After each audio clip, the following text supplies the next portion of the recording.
Hi everyone, welcome to my channel. My name is Sumit and I'm a digital chess coach. So today in this video, I'm going to show you a game played 100 years ago in 1920 in Gothenburg between the great Akiba Rubinstein and Meroczy. So word about Akiba Rubinstein. Rubinstein was considered one of the strongest chess players who never became world champion.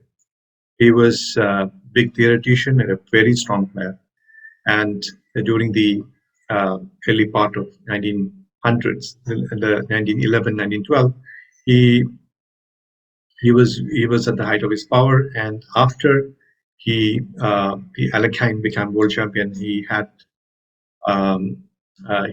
actually wanted to challenge the world championship, but because of unfortunate circumstances, he couldn't challenge. The World War came, and a lot of unfortunate things happened, and he couldn't challenge the world champion for the world title. But he was very, very strong and a very strong position player, and he contributed a lot to the opening theory, especially in the openings like the Nimzo-Indian defense, Rubinstein Variation, which is discussed even today, and the variations in the Queen's Gambit, the French, the Four Knights, the semi-Slav defense, and many more openings. He has contributed a lot to the theory, and he's a very strong player as well. So if you want to learn positional chess, you want to learn the games of Akiba Rubinstein and José Raúl Capablanca, the third world champion, and Tigran Petrosyan and Anatoly Karpov.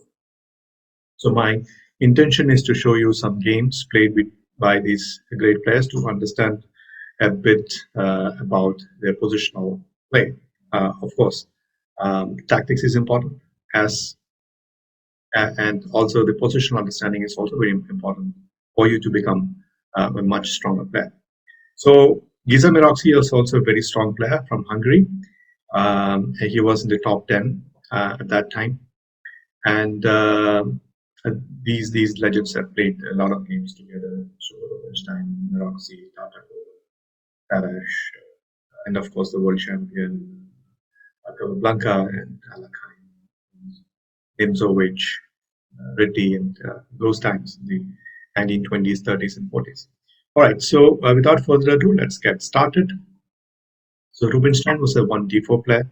So rip 1d4 is equally as good opening as 1e4, but the positional players who likes to play solid chess with a strong positional foundation usually prefers 1d4. It releases the bishop and also the queen. So, but it is less tactical compared to 1e4. So you're looking forward for a strategy game.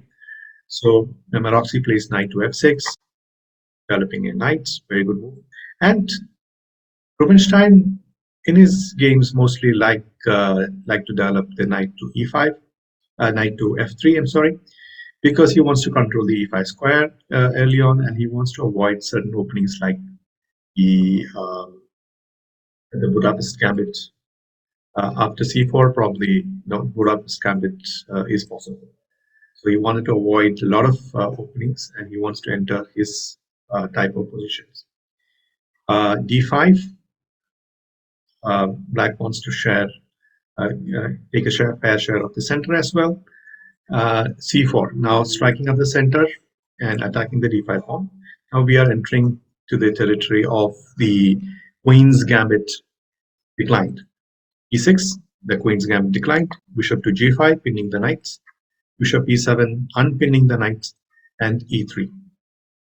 And Rubinstein actually delays the development of this knight on b1. He wants to keep things flexible, probably if black plays bishop b4 check, he wants to play knight to e2. That way, preventing the doubling of the pawn on c3. So knight b d7. So usually in the Queen's Gambit, you want to develop your knights. If you're a black player, you want to develop your knights on to d7 instead of c6, because in d4 openings, you want to play c5 as soon as possible at the right time to challenge white center Otherwise, white will slowly suffocate the air out of black. So if you play knight to c6, you're preventing the c pawn from advancing.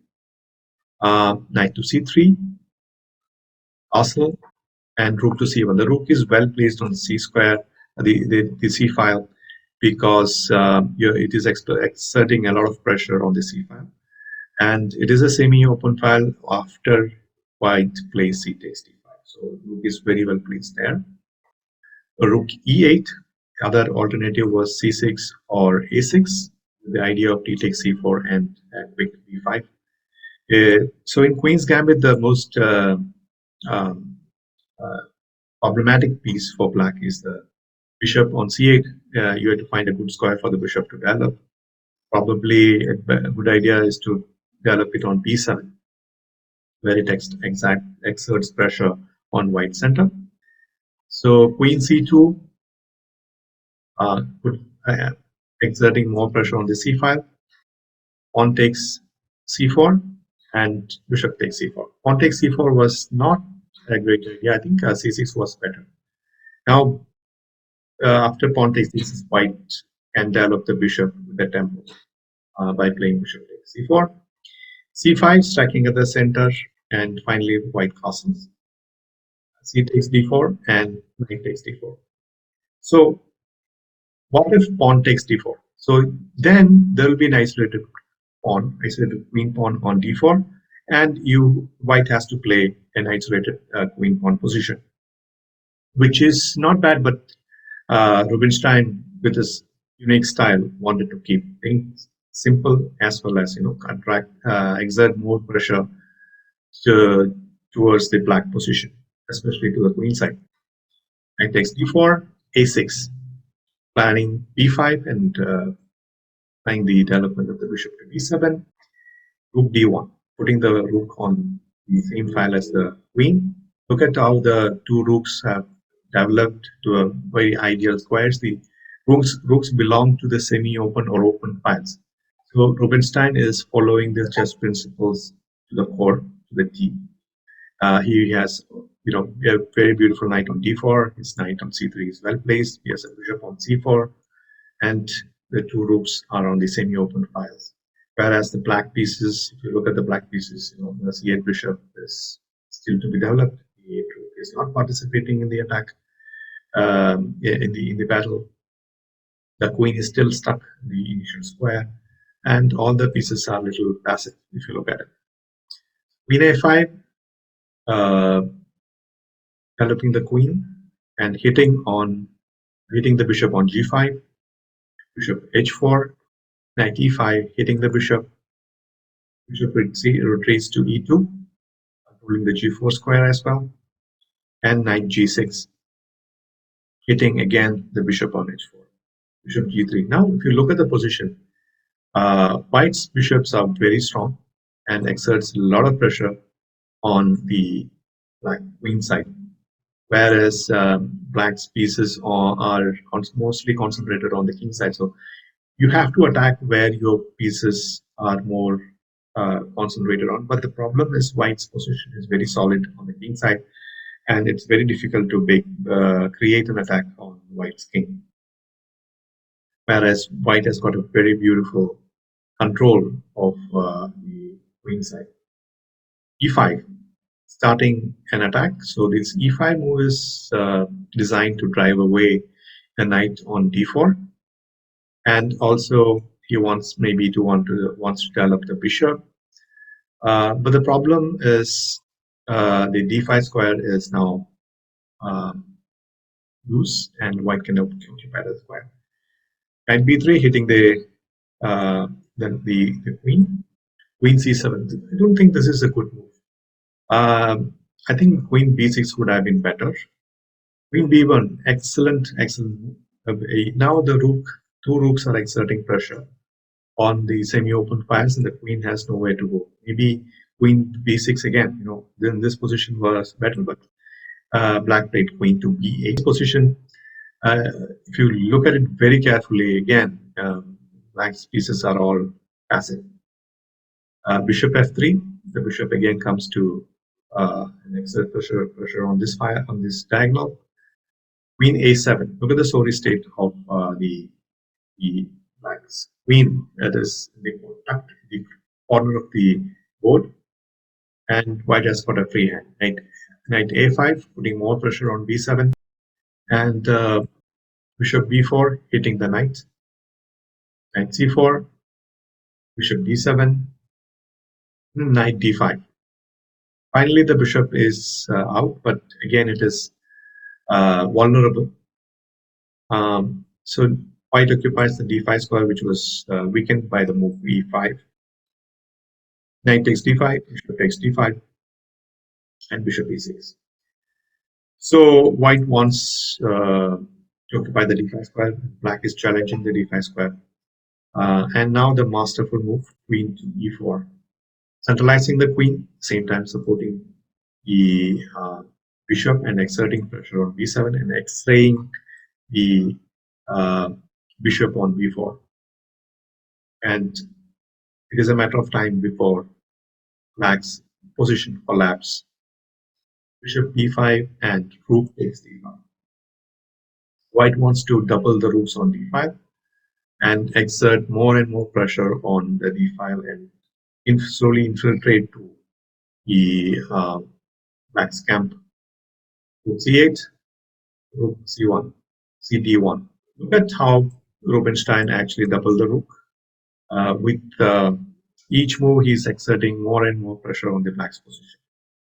Bishop f8, black moves the bishop to f8, taking the bishop away from the x-ray of the queen.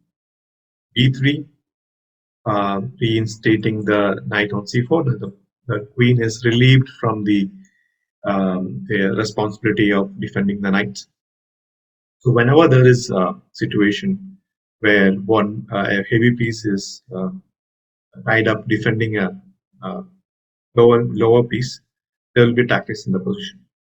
So it's always better to give more defensive power to the minor pieces and relieve the major pieces from defending that minor piece. Otherwise, they'll be overloaded. And some tactics can happen. e5, attacking the knight, and knight to d6. This is a good move.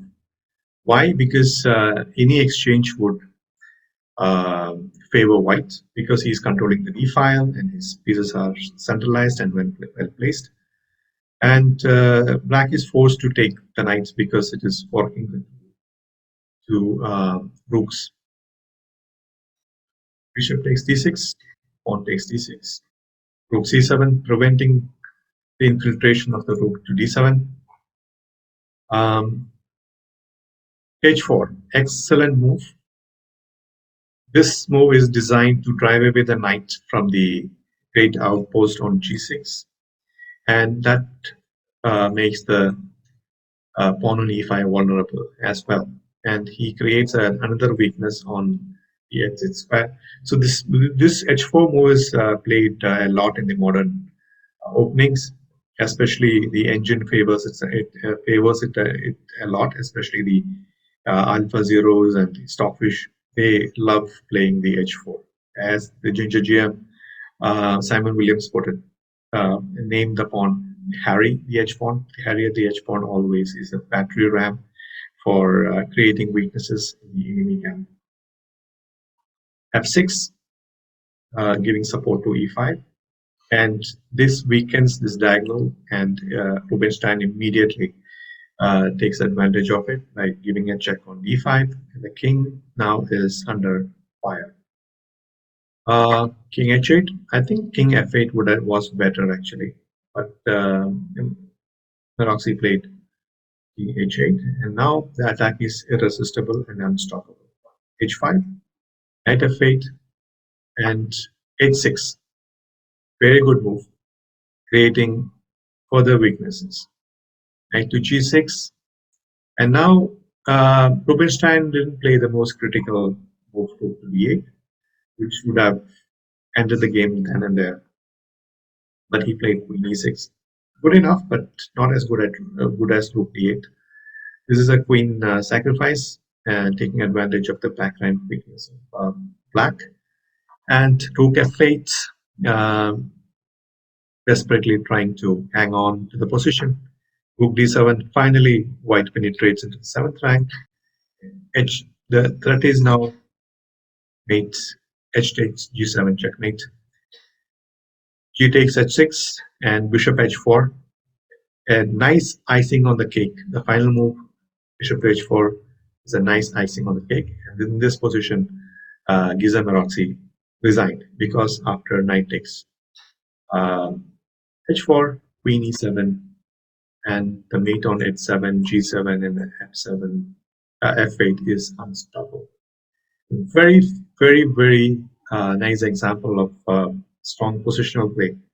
And if you want to improve your positional understanding, you should check out the games of Akiba Rubinstein, as well as the other great masters of positional play like Jose Rol Capablanca, Anatoly Karpov, Trigon Petrosyan, etc. So that's about it. If you like the content, please feel free to like and share this video with your friends, and also subscribe and click on the bell icon so that you get notified of the more videos like this which I make to help you improve your chess. So until next time, see you.